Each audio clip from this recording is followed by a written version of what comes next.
मुख्यमंत्री नामदार देवेंद्रजी फडणवीस साहेब आपल्या सगळ्यांच्या समोर.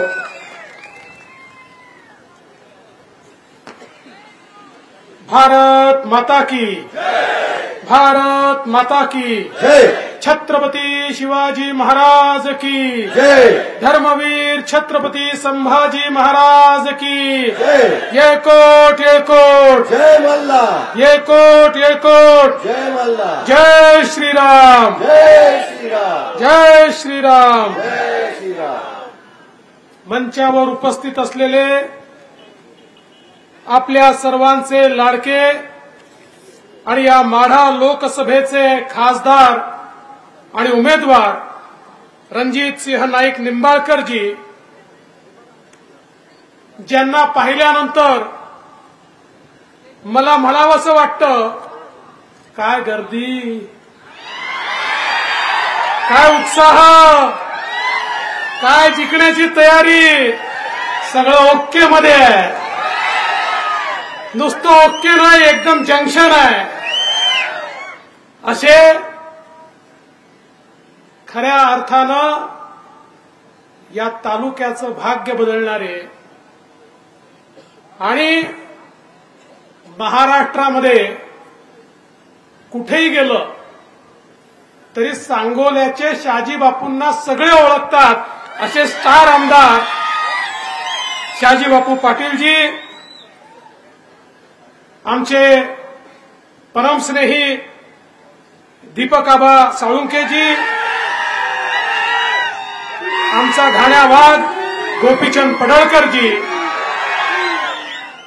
आमचे जयकुमार भाऊ गोरेजी, आमचे प्रशांत मालक परिचारक कल्याणरावजी काळे, दौलत नाना शितोळे, भाऊसाहेब रुपनर, चेतनसिंग केदार, राजश्रीताई नागने, राणीताई माने, श्रीकांत देशमुख, दादासाहेब लवटे, खंडू तात्या सातपुते, दिग्विजय पाटील, भरत चव्हाण, नवनाथ पवार, मधुकर बनसोडे, शिवाजीराव घेरडे, अतुल पवार, दुर्योधन हिप्परकर, मानस कमलापूरकर, सागर पाटील, नवनाथ मगर, संभाजी तात्या, नानासाहेब मोरे, विजय बनसोडे, सोमण्णा मोरे, देशमुख सर, उत्तमदादा खांडेकर, रफिक नदाफ, सुभाष इंगोले, समीर पाटील, शंभू माने आणि या ठिकाणी उपस्थित सर्व माझ्या माता भगिनी आणि बंधूंनो, खरं म्हणजे आता बोलत असताना आपल्या खासदार साहेबांनी सांगितलं की हे जे सगळं पाणी आलं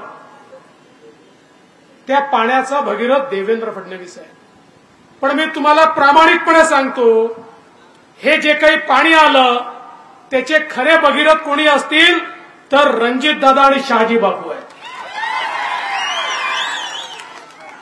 यांनी जो पाठपुरावा केला, यांनी जी मेहनत केली, त्यातल्या अडचणी सोडवून घेतल्या आणि त्यामुळे आज खऱ्या अर्थानं जो भाग सर्वात जास्त दुष्काळी म्हणून ओळखला जात होता, आज हळूहळू तो सगळा भाग पाणीदार होतोय आणि चिंता करण्याची आवश्यकता नाहीये.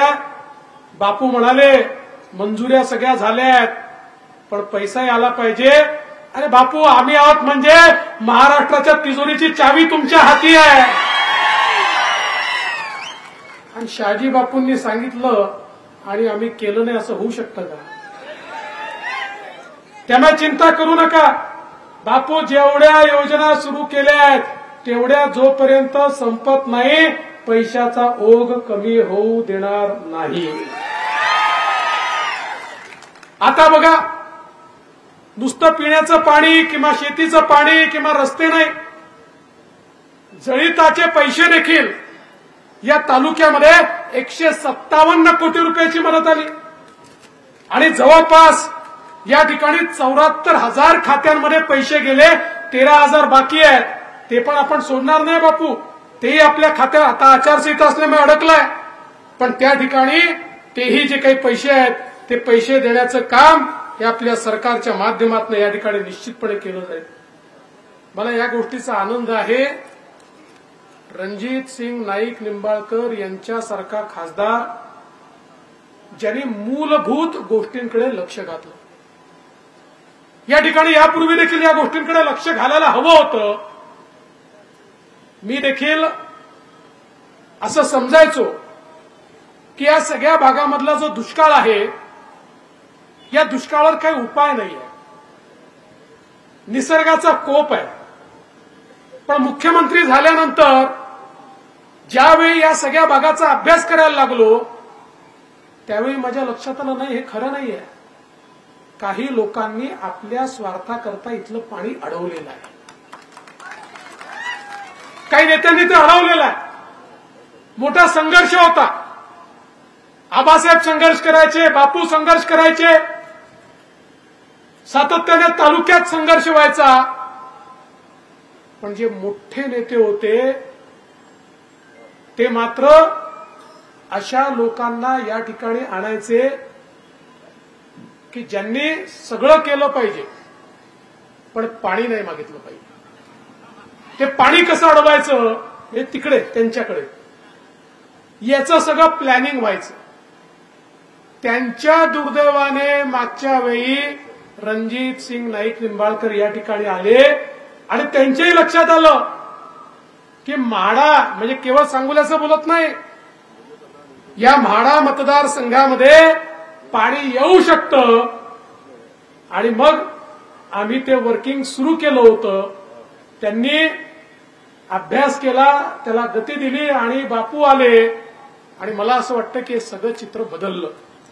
आज सांगोला उपसा सिंचन असेल, नीरा देवदार असेल, पाणी असेल, या ठिकाणी टेंभूचं पाणी असेल, वेगवेगळ्या प्रकारच्या योजना असतील, या सगळ्या योजना आपण या ठिकाणी सुरू केल्या, काही पूर्ण केल्या, काही पूर्णत्वाला नेल्या. पण हे का होऊ शकलं? राज्यामध्ये महायुतीचं सरकार आलं, देशामध्ये मोदी साहेबांचं सरकार आलं. अरे रणजित दादा, शहाजी बापूंसारखे लोक निवडून आले म्हणून आपल्याला हे करता आलं. बंधू भगिनींनो, मी मोदी साहेबांचे आभार मानेन. या ठिकाणी एवढा पैसा सिंचनाकरता आम्ही का देऊ शकलो? या महाराष्ट्रामध्ये या सगळ्या योजना पूर्ण करण्याकरता 26,000 कोटी रुपये मोदीजींनी दिले आणि 24,000 कोटी रुपये वेगळे, असे जवळजवळ 50,000 कोटी रुपये या महाराष्ट्रामध्ये सिंचनाच्या योजना पूर्ण करण्याकरता आम्हाला मोदीजींनी दिले. आणि त्यामुळे आज महाराष्ट्रातल्या दुष्काळी भागाचं चित्र हे आपण हळूहळू बदलतोय. आणि हा दुष्काळी भाग हा इतिहास जमा करत, जसं बापूंनी सांगितलं की एक एक शेतामध्ये पाणी, एक एक शेत बागायती करायचं, अशा प्रकारचं जे स्वप्न आहे ते स्वप्न आपण या ठिकाणी पूर्ण करतोय. आज सोलापूर जिल्हा असेल, सातारा जिल्हा असेल, आमचे जयभाऊ या ठिकाणी आहेत. मला आठवतं आम्ही पाणी पूजनाला गेलो, 50,000 लोक त्या ठिकाणी होते. त्यांच्या चेहऱ्यावरचा आनंद होता, कारण त्यांच्या 4 पिढ्यांनी ज्या पाण्याची वाट पाहिली होती ते पाणी त्या ठिकाणी पोचलं होतं. बंधू भगिनींनो, आम्हाला राजकारण येत नाही, आम्ही राजकारणात तरबेज नाही. आम्हाला एकच गोष्ट समजते, आपल्याला जनतेने निवडून दिलेलं आहे ते विकास करण्याकरता, त्यांचे दुःख कमी करण्याकरता, त्यांच्या आशा आकांक्षा अपेक्षा पूर्ण करण्याकरता. त्यामुळे आपल्या जीवनातले 24 तास हे त्यांच्या कामामध्ये लावणारे आम्ही आहोत. आणि म्हणून 50-50 वर्ष आश्वासन देणारे जे करू शकले नाहीत ते 5 आणि 10 वर्षामध्ये आम्ही करू शकलो, कारण खरे तुमचे आशीर्वाद आमच्या पाठीशी होते. आणि आज देखील आपण पाहतोय, मी तर विरोधी उमेदवाराच्या बद्दल बोलणार नाही, बोलण्यासारखं काही नाहीच आहे.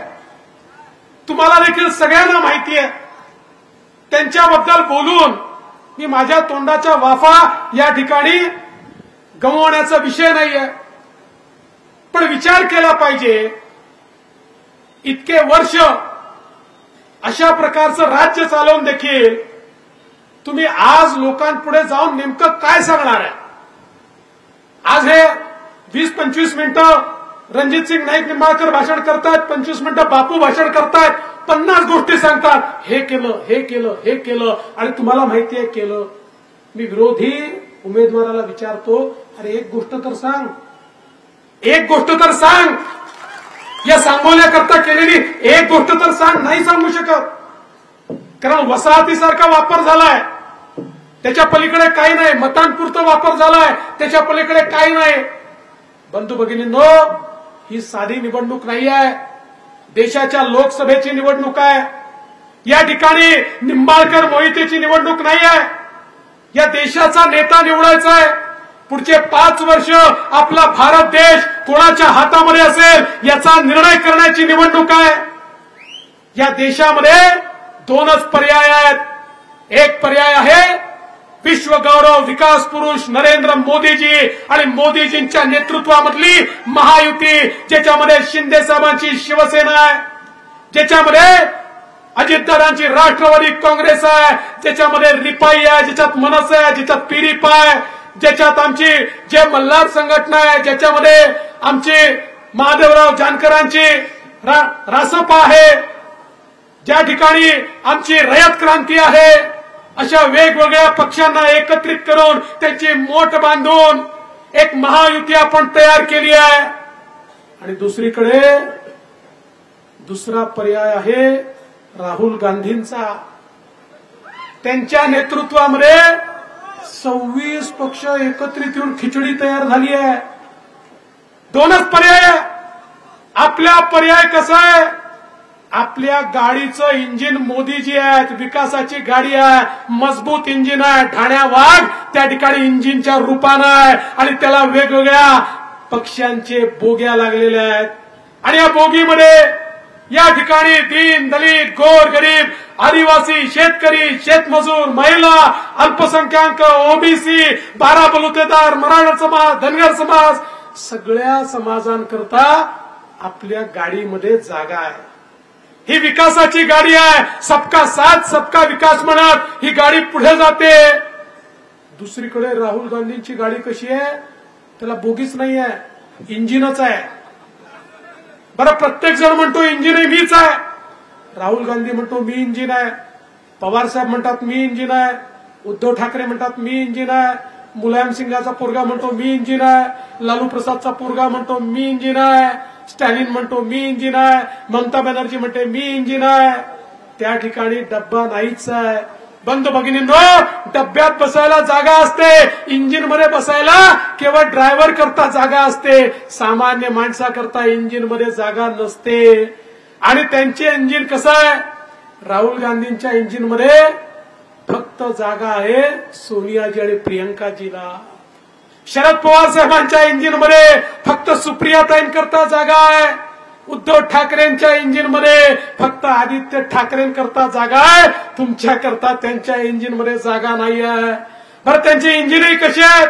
आमची गाडी तर विकासाच्या दिशेनं धावते. त्यांचं इंजिन राहुल गांधी दिल्लीकडे ओढतात, तर पवार साहेब बारामतीकडे ओढतात, तर उद्धव ठाकरे मुंबईकडे ओढतात, तर ममता बॅनर्जी पश्चिमेकडे बंगालकडे ओढते, तर स्टॅलिन दक्षिणेकडे ओढतो. त्यामुळे त्यांचं इंजिन हलतही नाही, डोलतही नाही, चालतही नाही, ठप्प पडलेलं इंजिन आहे. आणि म्हणून लक्षात ठेवा, ज्या दिवशी तुम्ही रणजित सिंग नाईक निंबाळकरांचं कमळाचं बटन दाबाल, त्या दिवशी सांगोल्यासहित माढा मतदारसंघाची बोगी थेट मोदीजींच्या इंजिनला लागेल आणि विकासापासून आपल्याला कोणी थांबवू शकणार नाही.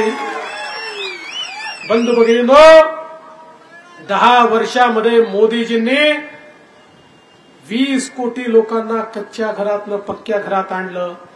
10 वर्षामध्ये 25 कोटी लोकांना गरिबी रेषेच्या वर आणलं. 10 वर्षामध्ये मोदीजींनी 50 कोटी लोकांच्या घरात गॅस पोहोचवला. 10 वर्षामध्ये मोदीजींनी 55 कोटी लोकांच्या घरी शौचालय दिलं. 10 वर्षामध्ये मोदीजींनी 60 कोटी लोकांच्या घरी शुद्ध पिण्याचं पाणी 70 वर्षानंतर नळाच्या माध्यमातून पोहोचवलं. 10 वर्षामध्ये मोदीजींनी 80 कोटी लोकांना मोफत रेशन दिलं आणि सांगितलं 2029 पर्यंत चिंता करू नका, तुम्हाला मोफत रेशन दिलं जाईल. 60 कोटी तरुणांना मुद्राचं 10 लाखापर्यंतचं लोन दिलं, बिना तारण दिलं, बिना गॅरेंटरचं दिलं. याच्यामध्ये 31 कोटी आमच्या माता भगिनी आहेत. 10 वर्षामध्ये मोदीजींनी 80 लाख बचत गट तयार केली आणि त्याच्या माध्यमातून 8 लाख कोटी रुपये दिले.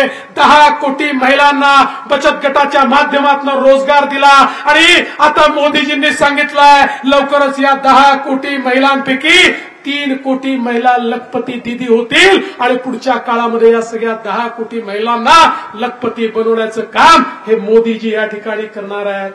बंधू भगिनींनो, सामान्य माणसाचं जीवन बदलण्याचं काम मोदीजींनी केलं आहे. आमच्या दलित समाजामध्ये उद्योजक तयार झाले पाहिजे. स्टँडअपची योजना आणली. प्रत्येक भागात प्रत्येक बँकेच्या प्रत्येक ब्रँचला सांगितलं तुम्हाला या ठिकाणी दलित समाजाच्या उद्योजकांना लोन द्यावं लागेल. हजारो दलित समाजाचे उद्योजक त्या ठिकाणी तयार केले. आमचे 12 बलुतेदार गाव गाड्याचा व्यवहार चालवणारे, पारंपरिक व्यवसाय करणारे, देशाच्या कुठल्याही प्रधानमंत्र्याने 12 बलुतेदारांचा विचार केला नव्हता. मोदीजींनी 12 बलुतेदारांकरता या ठिकाणी विश्वकर्माची योजना आणली. 14,000 कोटी रुपये दिले आणि सांगितलं 12 बलुतेदार पारंपरिक व्यावसायिक यांच्या व्यवसायात आधुनिकता आणली पाहिजे, त्याला नीट पॅकेजिंग केलं पाहिजे, त्याला वैश्विक बाजारात नेता आलं पाहिजे, त्यांच्या पुढच्या पिढ्यांना ते व्यवसाय शिकून तो व्यवसाय वाढवता आला पाहिजे, त्यांना सरळ पद्धतीनं वित्तीय व्यवस्था मिळाली पाहिजे. 12 बलुतेदारांच्या पाठीशी उभा राहणारा पहिला देशाचा प्रधानमंत्री कोणी असेल तर ते नरेंद्र मोदी आहेत. बंधू भगिनींनो, आमच्या शेतकऱ्याच्या पाठीशी त्या ठिकाणी किसान सन्मान निधी असेल, त्या ठिकाणी विम्याचा पैसा असेल, त्या ठिकाणी नॅनो युरिया असेल, वेगवेगळ्या योजनांच्या माध्यमातून आणि सिंचनाकरता हजारो कोटी रुपये देऊन शेतकऱ्यांच्या पाठीशी उभा राहणारा कोणी नेता असेल तर ते मोदीजी आहेत. बंधू भगिनींनो, आज साखर कारखानदारी जिवंत आहे, ती देखील मोदीजींमुळे जिवंत आहे. अडचणीत असलेल्या साखर कारखानदारीला जीवदान देणारे मोदीजी आहेत. आज आमचा जो घरचा बुजुर्ग आहे 70 वर्षाच्या वरचा आहे, आता मोदीजींनी सांगितलंय त्याला ज्या औषधं लागतात ती मोफत, त्याला जो इलाज लागतो तो मोफत, त्याला जे ऑपरेशन लागतं ते मोफत. आणि एवढंच नाही तर वयोश्री सारखी योजना आणली आणि त्या योजनेच्या अंतर्गत आमच्या घरच्या वयस्कर लोकांना चष्मा पाहिजे असेल तर चष्मा, कानाचं यंत्र पाहिजे तर यंत्र, कवळी पाहिजे तर कवळी, स्टिक पाहिजे तर स्टिक, कमोड पाहिजे तर कमोड, सगळ्या गोष्टी त्या ठिकाणी देण्याचं काम हे मोदीजींच्या माध्यमातून झालं.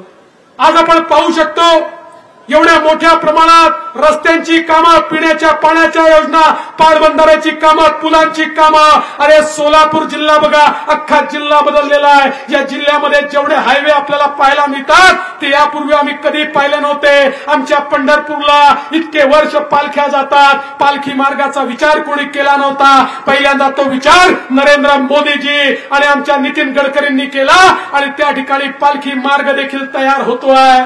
बंधू भगिनींनो, आज आपण पाहू शकतो 1 लाख कोटी रुपये युपीएच्या काळात त्या ठिकाणी इन्फ्रास्ट्रक्चरवर खर्च व्हायचे.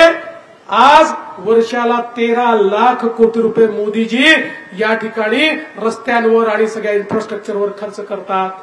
देश बदललाय आणि मी तुम्हाला आठवण करून देतो बंधू भगिनींना, आठवा ते दिवस कोविडचे, ज्या काळामध्ये नातेवाईकांकडे जाणं देखील चोरी होती, मौत मिट्टीला देखील जाता येत नव्हतं. अशी अवस्था होती की कोणी नातेवाईक घरी आला तर लोक रागाने पाहिजे हा करोना तर घेऊन आला नाही, आता आमच्या घरच्यांचं काय होईल. किड्या मुंग्यासारखे लोक मरत होते, आजूबाजूचे लोक रोज मरत होते आणि आपल्याला समजत नव्हतं आम्ही तरी वाचू का. अशा प्रकारच्या परिस्थितीमध्ये जगामध्ये लोक म्हणायचे आता भारताला कोणी वाचवू शकत नाही, या भारतामध्ये 40-50 कोटी लोक तरी मरतील. कारण जगाला माहिती होतं की जे पुढारलेले 3-4 देश आहेत त्यांनी कोविडची लस तयार केली आहे, पण जुना अनुभव होता. जुन्या काळामध्ये महामारी आली तर भारताला 30-30 वर्षांनी लस मिळायची. त्यामुळे लोक म्हणायचे भारताला कोणी वाचवू शकत नाही. त्यांना माहिती नव्हतं या भारतामध्ये एक वाघ देशाचं नेतृत्व करतोय. अरे मोदीजींनी शास्त्रज्ञ एकत्रित केले, त्यांना रिसोर्सेस दिले, त्यांना सांगितलं पाहिजे ते रॉ मटेरियल देतो, आपल्याच देशामध्ये लस तयार करा. अमेरिकेला वाटलं, रशियाला वाटलं भारत आपल्याकडे येऊन भीक मागेल आणि मग भीकेत आम्ही काही लसी त्यांना देऊ. पण मोदीजीने सांगितलं भीक मागणारा भारत नाही आहे, हा स्वयंस्फूर्तीनं उभा राहणारा भारत आहे. आणि आपल्या देशामध्ये लस तयार केली आणि आपल्यापैकी प्रत्येकाला 140 कोटी लोकांना 2 वेळा कोविडची लस दिली. बंधू भगिनींनो, आज आपण जिवंत आहोत कारण मोदीजींनी आपल्याला लस दिली, नाहीतर किड्या मुंग्यासारखे आपण देखील मेलो असतो. मी तर असं म्हणेन विकासाची कामं तर खूप झाली, पण यावेळेचा मोदीजींना आशीर्वाद तर कोविड करता दिला पाहिजे, त्या लसी करता दिला पाहिजे. माझा तुमचा परिवार जिवंत आहे. मोदीजींच्या या कर्मण्यतेने, या ठिकाणी त्यांच्या पौरुषाने आज या ठिकाणी आपण सगळे लोक जिवंत आहोत, इलेक्शन लढत आहोत, सभेत उपस्थित आहोत. हे असं नेतृत्व, देवदुर्लभ नेतृत्व या भारताला मिळालंय. आणि मी तुम्हाला सांगतो, साधी निवडणूक नाही आहे, ग्रामपंचायतची नाही आहे, तालुक्याची निवडणूक नाही आहे. देशाचा नेता निवडायचा आहे. देशाचा नेता जर निवडायचा असेल तर तो ताकदवान पाहिजे, तो हिंमतवान पाहिजे. तुम्ही आठवा ते दिवस या भारतामध्ये रोज बांबस्फोट व्हायचे. आमचे प्रधानमंत्री अमेरिकेकडे जायचे, त्या ठिकाणी रडायचे आणि सांगायचे त्या पाकिस्तानला समजवा, पाकिस्तान रोज आगळीक करायचा, आमच्यात हिंमत नव्हती. मोदीजी आले, पाकिस्तानला वाटलं तोच भारत आहे. या भारतामध्ये पुन्हा एकदा त्या ठिकाणी त्यांनी बॉम्बस्फोट केला, पण ते मोदीजी होते. त्यांनी त्या ठिकाणी घुसून सर्जिकल स्ट्राईक आणि एअर स्ट्राईक केला आणि पाकिस्तान्यांचा खात्मा हा मोदीजींनी केला. मी तुम्हाला सवाल विचारतो, सांगा 2019 नंतर या देशामध्ये बॉम्बस्फोट करण्याची कोणाची हिंमत झाली का? अरे कोणीतरी आलं का? त्या पाकिस्तानचं कंबरड मोडलं. अरे 370 कलम हटवला. लोक म्हणायचे, काँग्रेसवाले म्हणायचे, आमच्या सुप्रियाताईंनी त्या ठिकाणी भाषण केलं होतं की या ठिकाणी खून की नदिया बहेगी. अरे खून की नदिया तर सोडा, कोणाच्या दगड मारण्याची हिंमत झाली नाही. आणि आज काश्मीरमध्ये तुम्ही आम्ही त्या ठिकाणी जाऊ शकतो. याकरता ताकदवर नेतृत्व हवंय. आज भारताकडे वाकडी नजर करून कोणी पाहू शकत नाही बंधू भगिनींनो. आणि म्हणून काल परवा ज्यावेळी मी बघितलं पवार साहेबांनी त्यांच्या पक्षाचा जाहीरनामा जाहीर केला, मी मनातल्या मनात म्हटलं 542 उमेदवारांमध्ये जे 10 उमेदवार त्या ठिकाणी उभे करतात ते जाहीरनामा कशाचा करताय? त्यांच्या जाहीरनामाला अर्थ काय आहे? अरे जाहीरनामा या ठिकाणी मोदीजींचा आहे आणि मोदीजींच्या जाहीरनाम्यावर या ठिकाणी काम करणारे रणजित सिंग नाईक निंबाळकर आहे. मोदीजींच्या सरकारमधनं या ठिकाणी पैसा आणण्याची धमक असलेले रणजित सिंग नाईक निंबाळकर आहे. आणि म्हणून तुम्हाला विनंती करतो, येत्या 7 तारखेला कमळाचं बटन दाबा. कमळाचं बटन दाबलं की जसं वोट रणजित दादाला मिळतं तसं तुमचं वोट प्रधानमंत्री करण्याकरता थेट मोदीजींना मिळतं. यावेळेचे वोट, यावेळेचं मत हे भाजपाला नाही, यावेळेचं मत हे भाजपा करता नाही तर ते भारताकरता द्यायचं आहे. भारताला एक मजबूत प्रधानमंत्री देण्याकरता, भारत एक मजबूत देश देण्याकरता आपण कमळाचं बटन दाबून रणजित दादांना निवडून द्या, एवढीच विनंती करतो आणि आपली रजा घेतो. जय हिंद, जय महाराष्ट्र. धन्यवाद साहेब. आपल्या सर्वांचे मनापासून आभार. तसेच आपण 2 वाजल्या